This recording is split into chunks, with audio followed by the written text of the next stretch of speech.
देवरिया में चलेगा बाबा का बुलडोजर, अपराधियों के घर की गई नपाई। योगी ने फाइल अपनी टेबल पर मंगवाई।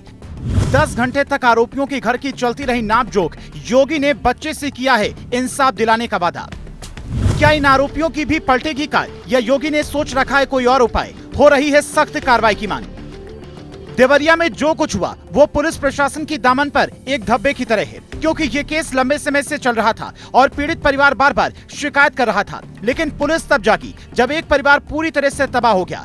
योगी ने अधिकारियों को बुलाया और पूछा कि आप लोग क्या कर रहे थे। तभी उन्होंने तेजी दिखाई और अब तक पुलिस ने 16 आरोपियों को गिरफ्तार कर लिया है। बाकी फरारों की तलाश चल रही है, लेकिन लोग पूछ रहे हैं कि इनके घर पर बुलडोजर कब चलेगा। आरोपियों के घर पर राजस्व विभाग की टीम जब पहुंची तो पीड़ित परिवार को उम्मीद जगी। सत्यप्रकाश दुबे की जिंदा बची बेटी शोभिता ने सरकार से मांग की है कि उसके परिवार के 5 लोगों की सांसें छीनने वाले को फांसी की सजा मिलनी चाहिए और उनके घर पर बुलडोजर की कार्रवाई की मांग शोभिता ने की है। सीएम योगी आदित्यनाथ ने पीड़ित परिवार से जाकर मुलाकात की थी। उन्होंने कुछ दिन पहले ही पुलिस से कहा था कि सख्ती बरतिए, किसी भी अपराधी से प्यार से पेश आने की जरूरत नहीं है। अब बीजेपी विधायक शलमणि त्रिपाठी ने कहा है। इस पूरे घटनाक्रम से सीएम योगी आदित्यनाथ को अवगत करा दिया गया है। वो स्वयं इस पूरे मामले में नजर बनाए रखे हुए हैं। भू माफियाओं के खिलाफ निर्णायक जंग चलाई जाएगी। वो किसी भी प्रकार से बचेंगे नहीं, चाहे उन्हें किसी का भी सियासी सरपरस्ती हासिल हो। शलमणि त्रिपाठी ने आगे कहा, बेबस लोगों, बेटियों और मासूम बच्चों पर हमला करने वाले भू माफिया कायर और नपुंसक हैं। उनका उचित और कानूनी इलाज होकर रहेगा।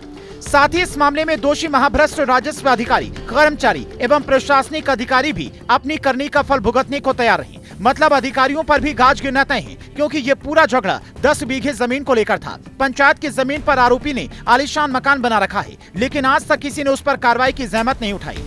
लेकिन ये मामला सिर्फ जमीनी विवाद का नहीं लगता, इसमें जातिगत एंगल भी है, क्योंकि पूर्वी यूपी में कभी राजनीतिक रसूख ब्राह्मणों के हाथ में थी। अब हालत ये हो गई है कि ना राजनीतिक रसूख है ना सामाजिक है। प्रेम यादव का परिवार भी बदला लेने के लिए पूरे पंडित परिवार का ये हाल कभी नहीं करता, क्योंकि सभी जानते हैं कि इससे नरसंहार मान लिया जाएगा और पूरी मशीनरी आरोपी परिवार के खिलाफ लग जाएगी और इसके बाद बर्बादी तय हो जाती है। तो क्या ये पंडित परिवार के खिलाफ फैला जहर था, जिस पर गांव के लोग बिना कुछ सोचे समझे टूट पड़ते हैं और अपना जहर उड़ेल देते हैं, या फिर इसके लिए जिम्मेदार है जातियों की राजनीति? अगर हाँ, तो जातिगत सर्वे इस तरह के नफरत के लिए खाद बीज का काम करने वाला है। इसीलिए जो लोग जातिगत सर्वे का समर्थन कर रहे हैं, उन्हें इसके परिणामों के बारे में भी सोचना चाहिए। आज एक देवरिया हुआ है, कल देश के हर कोने में देवरिया जैसा कांड होगा, तो सरकारें क्या करेंगी? बड़बोले नेता भी कुछ नहीं कर पाएंगे। इसीलिए जाति का जहर घोलना बंद करना होगा और जनता को भी समझना होगा कि राजनेताओं के हाथ का खिलौना बनने से बेहतर अपने लिए 2 वक्त की रोटी का इज्जत से इंतजाम किया जाए।